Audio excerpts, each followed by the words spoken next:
Welcome to Free Thoughts. I'm Aaron Powell. And I'm Trevor Burrus. Joining us today is Frank Portman, Dr. Frank. He's the founder and frontman of the legendary Berkeley punk band, the Mr. T Experience, and author of the novels King Dork Approximately, and Andromeda Klein. Welcome to Free Thoughts, Frank. Thanks for having me. So how did you get into punk rock? Well, I suppose the way I first heard it was on the radio. And that would have been, I turned 13 in 1977, which was the punk rock date. And I lived in a very sleepy suburb with pretty much no contact with the world outside it other than the radio. And I believe the first time I ever heard anything that you could categorize as punk rock was on the Dr. Demento show. And, but there were all sorts of other radio contexts in which you could hear punk rock at the time. It was the supposedly underground happening thing, in the world of culture at the time, but there were these specialty shows on all the major radio stations that would play. There was one called The Outlaws and one called The Heretics. And then there were college radio stations. Then I would just sort of huddle by my radio, trying to ride the dial, trying to find the interesting things that were all bunched up on the left, and they would all left of the dial, and they would all bleed into each other. And as far as why it appealed to me, it was not what was being paid attention to by any of my peers. So I felt that this was something I could adopt as my own kind of emblem. It would set me apart from everyone who I hated. The rhetoric of it was very salutary in that regard as well, because there was a lot of rhetoric in these songs that I was listening to about alienation, about hating people and so forth. So I really gravitated towards that. That phase didn't last too long, but while it lasted, I was all punk rock all the time. And I had to go through a lot of, I don't know, there was a degree of, I think a lot of people who are my age who were interested in punk rock at that time probably have a similar story. It was sort of mild to medium level harassment from everybody once they found out that you were a punk rock person. And so I had there were some fisticuffs involved in certain, hey, punk rock, hey, Devo. That was the thing that they used to say. I'll tell you the best anecdote of this with little Dr. Frank and the radio, where there was a show that I liked to listen to that was on the Stanford college radio station, KZSU. And it was very hard to tune in. But I found out that there was this one tree that I could climb with my little radio that I could, if I climbed to a certain height, I could get the show that I wanted to listen to. And so I would do this during the lunch period at my intermediate school. I was in 7th grade. And that was a great way to spend lunch until I was discovered by the other kids.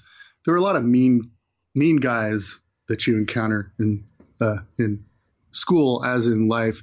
And so they thought it's kind of obvious the thing to do when there's a scrawny little guy up in a tree listening to radio, you throw rocks at him. So that ended my experiment with high wire antenna seeking. I would do anything for KZSU and punk rock, but I would not do that. So I had to come down to earth, so to speak. Does that make punk rock somewhat inherently political in a very broad sense, that it somewhat defines your relationship to other people, and a lot of political attitudes are actually about your relationship, what you think of other people, and if the establishment is doing X, like listening to disco, then it's kind of a political move to not do that? Not obviously, but like it has political undertones. Kind of, yes. Although then there's the irony of that becoming, if not the absolute mainstream, becoming as, so close to it as it might as well be. And then now I think, when Green Day became the biggest rock band in the universe, and probably the last big rock band that there will ever be, it becomes there's a bit of irony talking about this social rebellion that I was referring to and that you're talking about. And that goes all the way back to the beginning. When I was 13, I was the only person I knew who was aware of The Clash, say. What I didn't realize at the time was that, they were like one of the biggest things going. They were in Time magazine. They were on television. They were as mainstream as you get as well. There was nothing other than your own personal mythology that you build up when you adopt these things as your thing that you're interested in. There was nothing that different to distinguish The Clash from any other rock band as far as your relationship to society for deciding to like them. I mean, obviously, you could point to differences between different bands and what they sound like and what it means that they sound like that and so forth, which is a whole other question. But so I agree with what you said, but I think that there's a line of irony that runs through the whole thing, which makes the rebellion angle of punk rock very hard to pin down in many cases. And it makes the behavior of people that are infused with that spirit often rather silly. I've been involved in this since I was a little kid, involved in it as an oddball off to the side, not involved in it as a central activist or anything. But I've always, one of the reasons I was always an oddball to the side on this is the same reason I was an oddball in seventh grade. I just don't get along with communities of people, and I don't like the idea of communities of people. And while the sentiments of a lot of these bands that I was listening to when I was at the prime age of relating to this kind of coincided with that sense of alienation, there was a greater world there was a so-called punk rock community in which the same dynamic was busy at work, marginalizing and ostracizing with the oddballs like me, with our, not against our will. I was always happy to be ostracized, but I've always felt, even as a little kid, I must be doing something right, even though that carries with it a bit of misery. Well, that puts me in mind of, I think punk rock for me played a big role in my development as eventually a political thinker and the path that I took. But I realized this sense of alienation and the kind of subversion of the mainstream part of it, whether that was authentic or not, that I think I might be able to therefore credit you with putting me on this path, because my first, the very first punk rock show I ever attended, I think I was a freshman in high school, and maybe a sophomore, I don't remember, but it was to see you guys perform at the Shelter in Detroit with, I think, the band Telegraph, and because my friend Mike Wheeler said you guys were good, and then he and we sat in a car in the parking lot at my high school listening to the album Love is Dead, and the president of our student council president, who was a square, and was very Republican, and he used to read Rush Limbaugh's books in class, and he walked by. Square is not a good enough word for this guy. He walked by us, two scrawny kids in our crappy car in the high school parking lot, and I think that the song "Ba Ba Ba Ba Ba" was playing, and he stuck his head in, and in his role as student council Republican president said, "That's the fruitiest song I've ever heard." Well, I love that story that encompasses and encapsulates not only common experience in a general way, but also the relationship of people who like my band to the band. You're always having to defend it from people. It's interesting because, I grew up in California. We didn't have guys like that. I never met someone who would have done the equivalent of reading a Rush Limbaugh book. I mean, the guy who would do that where I grew up, he would have been carrying the Noam Chomsky book. But it's the same dynamic, really. There's a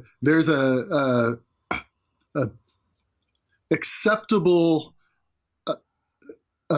complex of behavior, attitudes, and it mostly boils down to manners and etiquette that is safe and vindicated by the community at large. And one of the ways that you prove you're part of that acceptable community is to identify the weaker elements and attack them. And this is something that once you have recognized that pattern, which is something I did recognize at a very young age, you see it played out over and over and over again in pretty much every context that there is. And I think that's something that I was it was an important lesson I was taught. That is a political insight.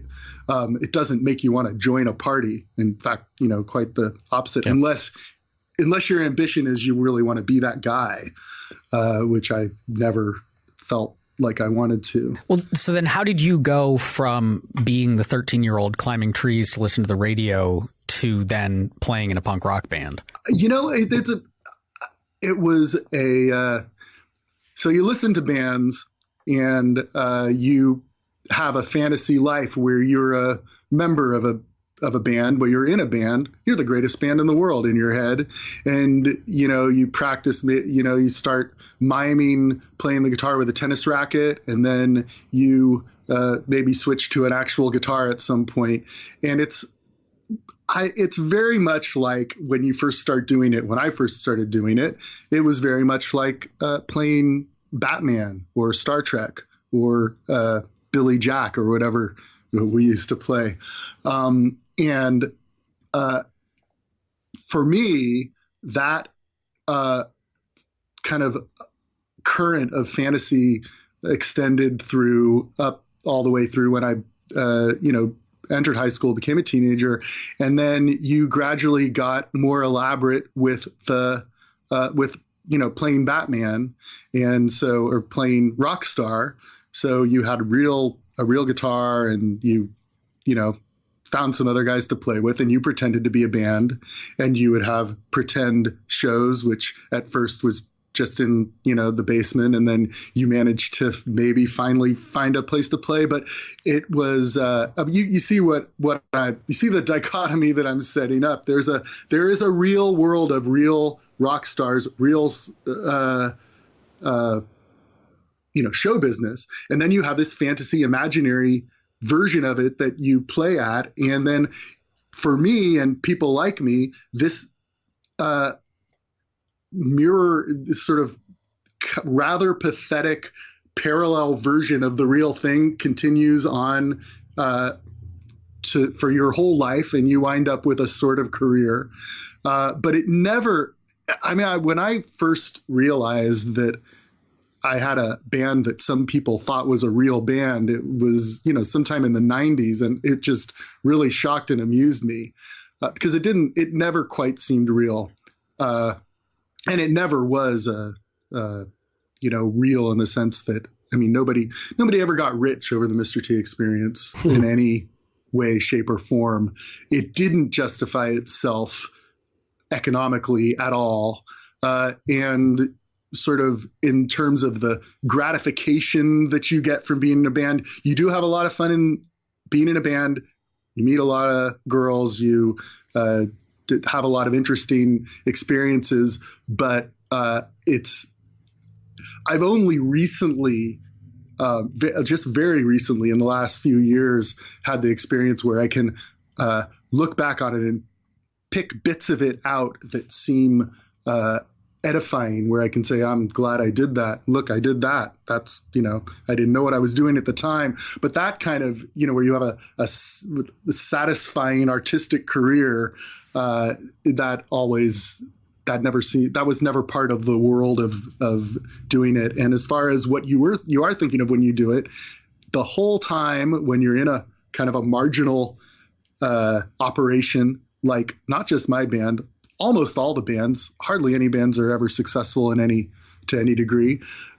You don't know why you're doing it, and you're thinking, what the hell am I doing here? Nobody's at this show. This is the last one I ever do. And then you end up for some reason doing another one. And then you do it for 10 years. Next thing you know, or longer. When you started out in the Bay Area with the political scene in the punk world, there's a lot of association with, say, the Sex Pistols and Margaret Thatcher and the coal towns. And then, of course, Reagan America. I was listening to Black Flag the other day, and definitely on some live albums, and definitely some references there. Was that pretty much the kind of scene that the politics of the scene that you came up in? Oh yeah. I mean, I never liked that. Mostly because of the aesthetics of hardcore, hardcore being whatever was happening at that time when my band was starting, the mid 80s, early 80s to mid 80s. And I used to complain about it at the time and joke about it that, all the songs were, they were all Reagan bands. All the songs were about Reagan or El Salvador. And partly, I got a lot of energy out of the fact that when my band started out, and we were playing we were doing it quite ineptly, but we were attempting to play pop songs, with traditional topics. Hopefully add a little twist to them to make it justify its existence. But basically it's, pop songs about girls, love songs, breakup songs, that sort of thing. Very traditional approach to music, which was extremely offensive to the quote political establishment. It's like, where's your El Salvador song? Where's your Reagan song? It's like, Reagan band. Oh, we're playing with 4 Reagan bands. And the reason that I didn't like it though was if you wrote a great song about Reagan, I would be the first to applaud it.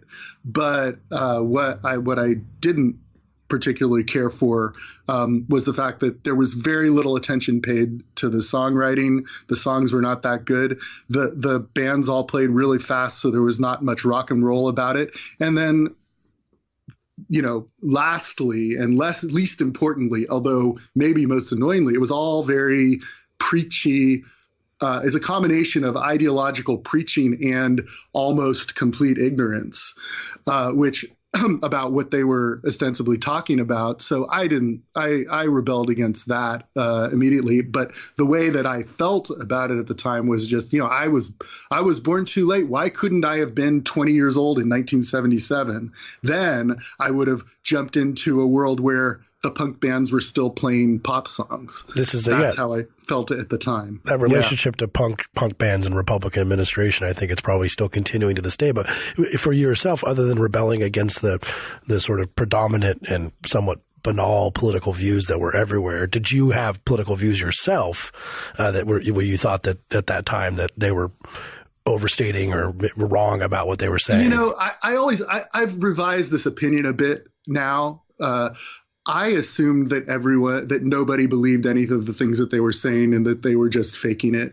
And I think to a large degree they were. I think now that probably I've had more experience of ideologically committed people to realize that it is possible to endorse the silliest rhetoric as though it's comes from God on high. But on the other hand, the context I grew up in, San Francisco Bay Area, there was no significant in my class I was thinking you can use the word class for this. In my class context, there was no significant political disagreements or diversions from anything. It was just, obviously our interests are the interests of the Democratic Party. And I was as much in that mode as anybody else. My parents, my teachers, clergy, the police, they were all kind of leftish, feel-good Democratic partisans. And I never had any reason to think that wasn't the obvious truth, banal as it is. And it wasn't until I was much older and I actually met some Republicans that I realized that they were actually people. I had never met. Well, I think I met my first Republican at age 25. So, and they're actually, a lot of them are pretty nice and not stupid necessarily. There's stupidity is widely distributed across the landscape anyway. But, the thing that I believed at the time and that I would maybe back off from a bit was that there was just, it was appropriating the iconography and rebellion of the previous eras that they were ostensibly in rebellion against, right? I mean, it was punk rock politics of that at that stage was hippie politics, basically, even if they might have a Kill the Hippies song. And it's because that was associated with in that class, that's the middle to upper middle class people who went to college type people who were almost everybody in that world. In that class, the way that the acceptable way to express youth rebellion was conforming to kind of I don't know, ethos, aesthetic, and there's all the leftist rhetoric. I mean, in a very mild way. I mean, the reason why I didn't think that they ever meant it was that obviously, they would, if they'd be the first up against the wall if the revolution comes. Obviously, they're the class enemy, sort of by definition. And the idea that you are that the idea of sort of, I don't know, the apotheosis of rebellion that involves joining this mass of co-thinkers always just seemed like nobody could fail to recognize the paradox there. But in fact, I know that happens all the time. But at that time, but it was all these thoughts were born of just basically hostility to the aesthetic, really, for me. I was resentful of the fact that, if my ideal of punk rock was the Buzzcocks, there was no Buzzcocks to join. There was only, MDC and Reagan Youth and, Intensified Incoherence or whatever the bands were called. And I resented it greatly because I really liked the Buzzcocks. And so my reasoning wasn't necessarily completely sound. But I think there is something in that vague class analysis, because there was how can I put that? So when I was a kid and I was in school, or I was with my parents, or I was with, the clergy, the police, all the authority figures, there was one way that you could really impress them and get a pat on the head, which was to be, quote, political. And that meant, if some vaguely leftish rhetoric spilled from your mouth, they would give you a gold star and say, well, it's very nice that you're so interested at your age. And we all learned to do it. And I was not above doing that. It was the path of least resistance. But so I probably noticed that in 4th or 5th grade. And then fast forward to the San Francisco punk rock scene. That was precisely the dynamic that Tim Yohannan had with all of his acolytes. It was like it was this. Who's Tim Yohannan? So Tim Yohannan was the patriarch of he lived in San Francisco, patriarch of a certain type of an interpretation of punk rock, where punk rock wasn't the main thing. Punk, I mean, if you want to talk about political punk, he is the guy that brought the hippie politics into the 80s and made it mandatory for people who wanted to listen to loud and fast music. That's who it was, founder of Maximum Rock and Roll. I knew him a bit. I liked him.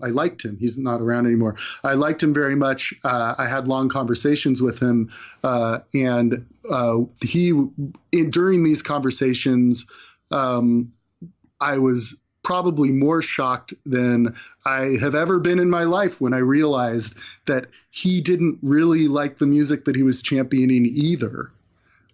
He liked the kind of music I liked, which I was shocked about, because if you listen to Maximum Rock and Roll, it wasn't the Buzzcocks, I can tell you that.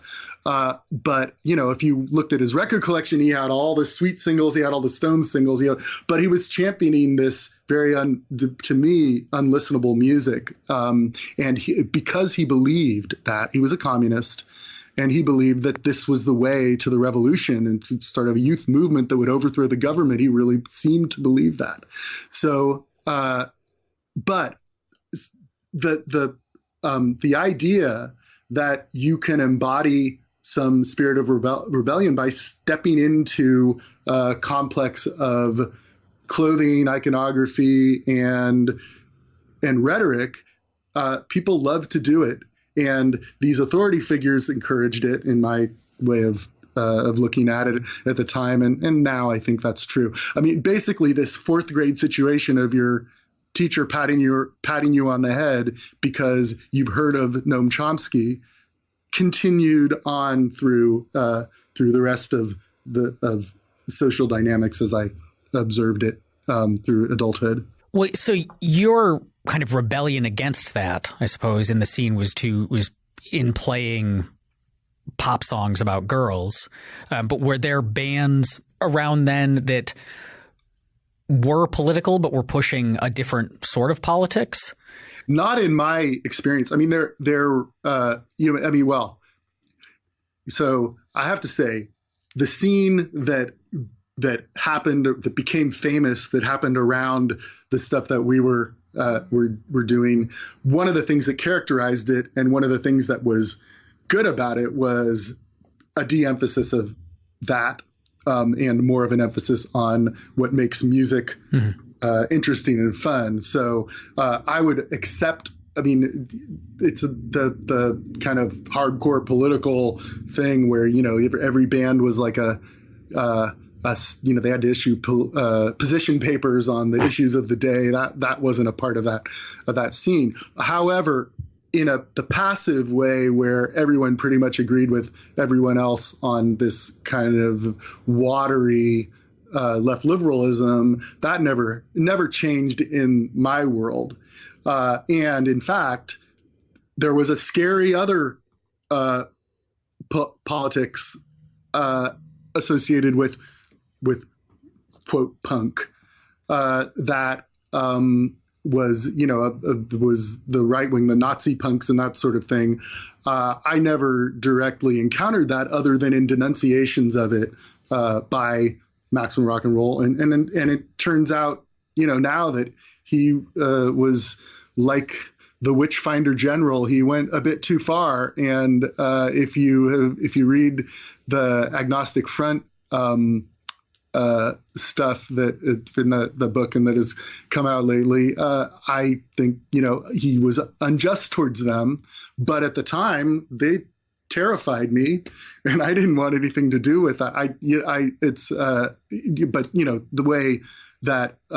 the way that a communist denounces someone is to call them a Nazi, no matter who they are, right? So, and that was what Tim did. He wanted control over the intellectual current associated with punk, and it was his idiosyncratic in some ways, but in other ways, quite mainstream communist. I mean, he was like a communist organizer in many ways, and he was trying to, gather the youth around and to use them to create a vanguard. All of the stuff that when you read it in the theory just seems so preposterous. Some people did try to put it in practice very literally, and Tim was one of those guys. And he was successful at it in his way, but also the success that he had was also the San Francisco Bay Area, which is, basically a monoculture, even now, and certainly then, you would have to go to, in this class of people where the highest thing you could do was to be regarded as political. You get a political medal, and that's great. And the reason why the class angle of it is so salient is because, I think it goes back to universities. Do you ever wonder why? This is something I wondered at the time, and I wonder now why the terrorist groups of the 70s that were most salient here were the Weatherman and the Simeonese Liberation Army. Mm-hmm. They had precisely the same rhetoric. They did the same sorts of things. They were the same people, basically.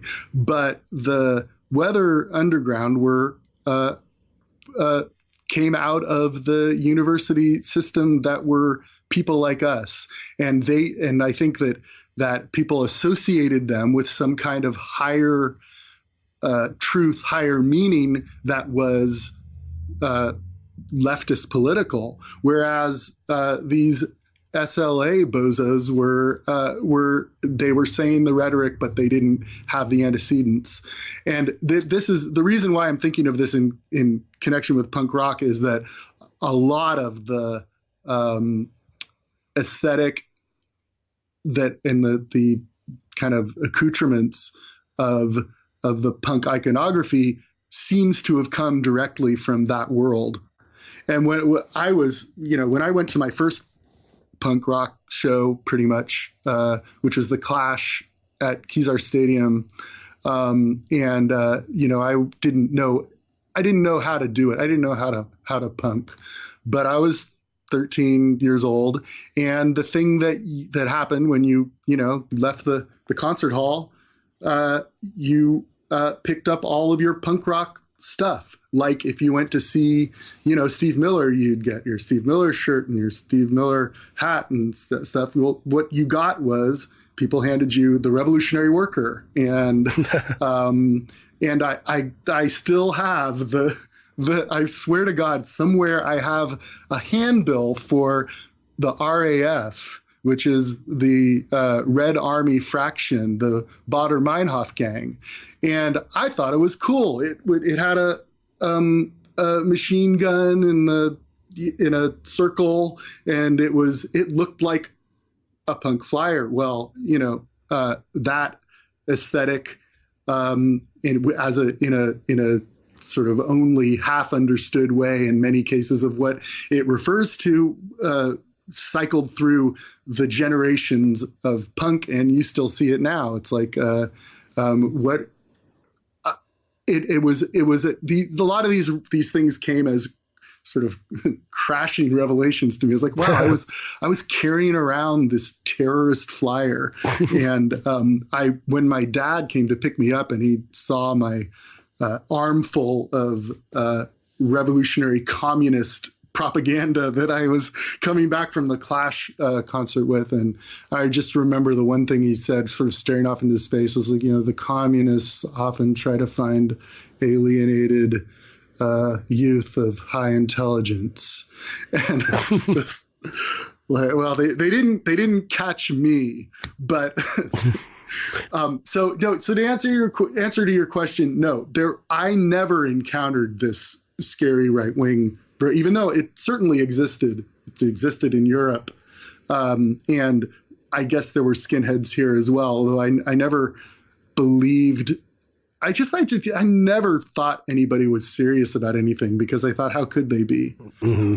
Do you have a theory about why anti-authoritarian countercultural movement would so reject free markets and libertarianism? I mean, do you think it's at all substantive, or are we giving them too much credit? Funny because another part of that is when you look at some of these people, the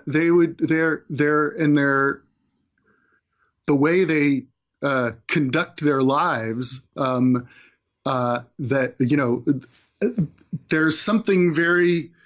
I mean, if you look at Maximum Rock and Roll, he built a successful business, and there's this thing that they call DIY that they elevated into kind of a sacred principle. I mean, DIY, at least before I encountered it in the punk rock context, just meant putting up shelves.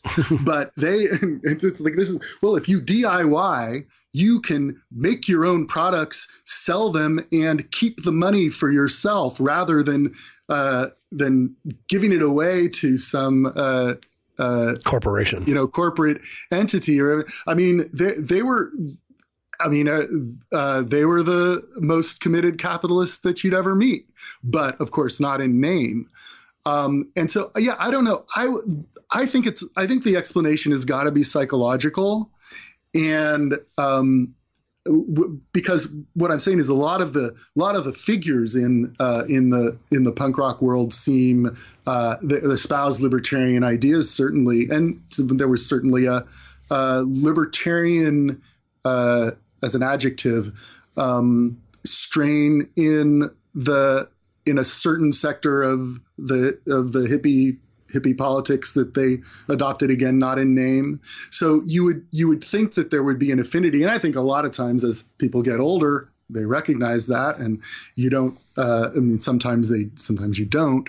But I think, I think it's psychologically. I think that it is just there is a mode associated with youth rebellion, and it goes back to the 60s, and that mode is not. It is anti-capitalist. It's anti-capitalist, right? I mean, regardless of what capitalist means, it's anti-that. Well, do you think that a punk rock band, if it's just relative, if some of it could just be relative, you have to define the establishment in your head, who you think it is, and then rebel against them. And so would a punk rock band in the Soviet Union be all for capitalism, be all about free markets? In fact, you can, I mean, it's not in so much in terms of punk rock, but the example of the Czech dissidents and the plastic people of the universe, et cetera. I mean, they were not anti-Western the way their counterparts on the other side were anti-Western, for good reason, right? But I don't know. I wish I knew more about Eastern Bloc punk, so to speak. I mean, my band did a tour of Europe. The first time we ever went to Europe, tour is kind of a grandiose way of putting it. We visited Europe in the summer of '92 and went to several former Eastern Bloc countries, pretty close to, to 1989, obviously, 3 years after 1989, including Poland and Belarus and Czechoslovakia, Czech Republic. And Czechoslovakia. And the main thing I noticed was that these kids had no experience of the scene we were bringing to them at all, and they didn't know what to do, and there was obviously no scene there. I don't think, I mean, obviously, if you were living in a totalitarian country, you're not going to have a punk rock scene, right? So the lesson there is there may be more than 3 years to develop those traditions, and I'm sure now they exist, and now they probably are just aping the American ones, is my guess. So I want to shift gears a little bit to talk some about your current hobby horse seems to be the freedom of expression issues, mm-hmm. And kind of shame culture and campus speech and so on. So in 2004, you guys put out the album Yesterday Rules, and it has on it one of my favorite songs that you've written, Institutionalized Misogyny, which is a very funny song. It was particularly funny for me because that was when I was finishing up college at the University of Colorado at Boulder as an English major, and studying literary criticism and so on. And so was very kind of embedded in the stuff that song was making fun of. Mm-hmm. But it occurred to me that song was funny in 2004. If you were to release that song today, I wonder how much you would get told that song is not okay. Oh, absolutely. The stuff that you're making fun of. So could you, I guess, tell us a bit? There's an interesting, I don't know. It's true. It's going back in time, because at the time that the inspiration for that song was a conversation I had with a young woman who was on a tour a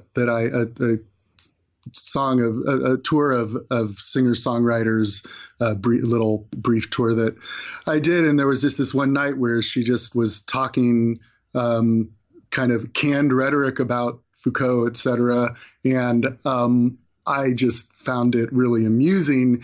But at the time, I thought, and I was not wrong, I thought that was it's the day where that rhetoric ruled supreme had passed, and she didn't realize it. That's why it says, you're repeating pre-recorded things they used to say in universities and books on left-wing politics. Well, now it's even more so than it ever was, from what I can tell. I mean, the whatever you want to call that mode of thinking and talking, postmodern, they have a lot of names for neo-Marxism now. Yeah. Right. Neo-Marxism, critical theory, intersectional, whatever the buzzwords are. It's come back with a vengeance, and now it controls everything. It seems like, pretty much. I was a little more secure in the ridicule than I probably would be now. But that's one of the things about songs, art, what have you. It not only exists in its own world, divorced from time and anything outside it, but it also is a snapshot of a particular state of mind of the time of the artist. And that's definitely, it's like a historical, not a historical novel. We don't have a word for historical song. But whatever, the song equivalent of a historical novel would be a song like that. People, I tell you though, people with your background universally love it. And those are the people who love it. Nobody else ever mentions it. But it's anyone who's been to grad school. That's what, if someone tells me that's their favorite song, I know, okay, you went to grad school. Well, on that, because with freedom of expression and what's changed, and you do go to high schools and you're a young adult author, and there's a lot of controversies there too about young adult authors and what they can say. Do you have any theory about what has happened? Because, I mean, your whole life has kind of been about expression and saying things, and you've been in different scenes where it was about expression, and obviously punk rock being the biggest example of that. Do you have any theory about what happened? What happened? Yeah, why we have college students, protesting on this, and why free speech seems to be heavily under attack from the left, the kind of people who probably have punk rock bands. I mean, I imagine I've been to a punk rock show in a while, especially not with teenagers, but if that kind of anti-free speech rhetoric is being punkified, if you go to a show now, they might be singing about, why liberalism is hate speech, or some of these things that you hear coming out of campuses. Maybe. I mean, the premise of your question is right, but it's a post-rock world that we live in now, and I think that brand of that collegiate rhetoric, what's that Olympia College the Brett Weinstein incident. Yeah, there's so many, I can't even keep track. Those kids are not listening to punk rock and rock music. There's a line that separates us from them as far as culture and music. I mean, it's and when I, as you have experienced, when my band does shows, it's all people well into adulthood. They sometimes they bring their kids. And there's maybe a few oddball teenagers that become interested in it as well. But it's not the same sort of thing. It's not on the cutting edge of anything, which is it is what it is. I've found that kind of liberating in a way that since there's no possibility of ever being jumping into the mainstream at all by any means, it's kind of a bit freeing for what you can do, at least your attitude. But as far as the question goes, yes, I do kind of have a theory of this. This is something that I came across in Thomas Merton's diaries, and it's a quote that I've quoted many times because it really hit me like. It was like a lightning bolt, where he's talking about the politics within the Catholic Church. But what he says is, I pulled it up here just as you were asking the question, both the conservatives and the progressives seem to me to be full of the same kind of intolerance, arrogance, and empty-headedness, and to be dominated by different kinds of conformism, in either case, the dread of being left out of their reference group.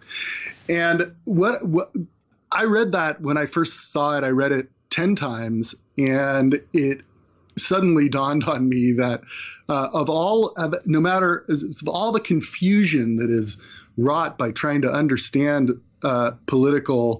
politics and political rhetoric and actions and thought and everything, it is ultimately human behavior, and usually a situation like that can be far more easily understood with reference to group dynamics and behavioral psychology.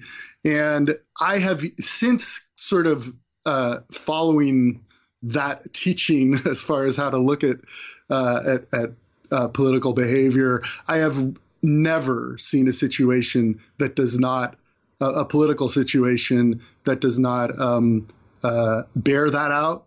And certainly in this social media world on Twitter might have been created as a grand illustration of it on purpose, I think that, we and it's some of the same social dynamics, though, that I observed and hated and sort of cast the jaundiced eye on and ridiculed back when I was a kid, which is, we are basically glorified chimpanzees, and part of their behavior is that the strong identify the weak, and then they descend on them and rip them apart viciously and bloodily, and we can kind of justify it with high-flown rhetoric and do it while because of being humans, we adopt a righteous mantle for ourselves when we do it, and everybody does it and everybody participates in it. I cannot think of a better explanation for the phenomenon that you refer to than that. So when we talk about this phenomenon, we tend to see it. The examples that are given of it are either on Twitter, like Twitter mobs, or on campuses. But so as a YA author, you write books about high school kids. A lot of your audience is high school kids, and so I know you go around and give readings and perform for high school groups. Do you think that this same sort of stuff is as prevalent with that younger generation as well? Or I've heard stories about schools that deliberately try to inculcate this, which I've never encountered. I think a school like that would never bring me to their school. That's for sure. What I found, I'll say, I'm not a very good person to ask about that, because I only see it from one side, and you can't tell what you in any serious way what's going on. You go to a classroom or a school auditorium of captive audience of kids bored out of their skulls who are there's nothing. You're lucky if you can get any. I mean, I'm fortunate because I've got a secret weapon, which is the song "Even Hitler Had a Girlfriend," which no matter what audience I play it for, it always captures their attention and it always gets a laugh. But in general, beyond that, I couldn't say. But what I will say is that to the degree that my books have struck a chord with actual teenagers, it is what that shows to me, and I know this it's not just fanciful speculation. It's because I talk to them and I get emails from them and messages and so forth, that the essential experience of alienation that expressed in those books, and I tried very hard to make it both universally applicable, but also different enough from all the other versions of it so as to justify its own existence. That still strikes a chord, and that things have not changed since the experiences I had that made me think of that stuff, and the experiences people had now. I mean, I suppose that's like that bears out a conservative insight, of there being nothing new under the sun. But as far as what kind of politics these kids will have when they are forced into a situation where they have to adopt a politics, which I think is a kind of a tragedy in a way, that this is a necessary part of life that we have now. Who knows? I think they will adopt the safest, generally the safest one, the one that prevents you from being torn apart by the dominant people. That's what most people do. Well, then, let me maybe as a final question, then, you got your start into this as part of the alienated, rebellious youth, and built your career in a scene that attracted alienated, rebellious youth, and now write novels largely about alienated, rebellious youth. And so, looking back, if you're talking to the next 13-year-old kid getting rocks thrown at him because he's listening to bizarre music, what advice do you have for the alienated youth of today, to the person who looks up to you and wants to know how to go about it? Yeah, it's terrible advice. It's a horrifying. The advice is a horrifying message, which is that it doesn't get better, it gets worse, and try to keep your head down, but you'll probably not be successful at that. The only saving grace is that you could, retreat into your own world and build something interesting there that you might be able to make use of in the future if you become an artist. And that's which is not necessarily that encouraging. But I think there is some solace in communing with the like-minded and the like-minded people, and people who've said and experienced interesting things in the past. So, doing as much reading as you can never goes astray. I've been asked the advice question, and I don't have good advice. I don't think there's any good way to navigate this, and there's no redemption. You just have to fend for yourself as best you can, which is often not good enough, frankly, to protect yourself. But if you join an ideological mob, you will regret it, because you will look back on it and that never goes well if only because what you're doing when you do that is you're farming out your own mind to other people whose motives may well be nefarious and whose actions almost always are. So, yeah, I would advise radical individualism. Not complaining, I'm just figuring out how everything left us behind. I got my problems, I'm aware of them, I'll take care of them, never you mind. You're still repeating pre-recorded things they used to say in universities and books on left-wing politics and law about underlying structures that so far as they mean anything still won't support the personal connections that you draw. Institutionalized misogyny, that's all that stands between my baby and me.